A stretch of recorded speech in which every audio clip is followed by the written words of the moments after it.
Back.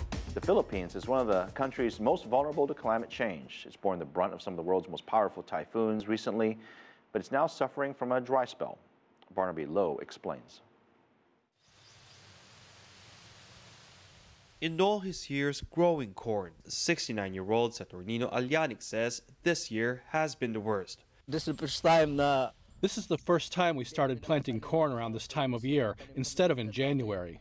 That meant missing 2 harvest seasons. But Alyanic says there's nothing much he can do. Without an irrigation system, his plantation relies only on rain. And rain hasn't poured all year. The Philippines has been suffering from a dry spell since December last year, the effect of a weather phenomenon known as El Niño. Government meteorologists say the country could see as much as an 80% drop in rainfall this monsoon season. And the first to take a hit is food production. To ensure Filipinos have enough of their staple, rice, and to avoid a spike in prices, the government has allocated funds for as much as 350,000 tons of imported rice.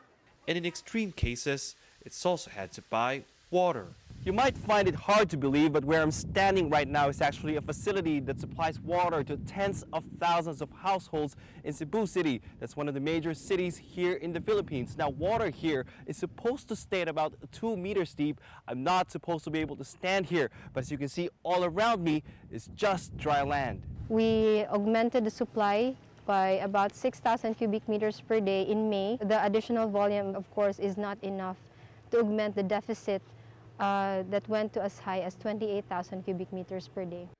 That's water for about 6,000 households. Those affected have had to find their own way to store water.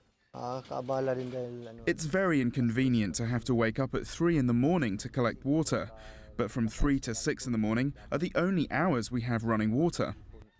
Despite the hassle, residents here say they understand there's little their service provider can do about a problem caused by the force of nature. Barton, CCTV, Cebu, Central Philippines.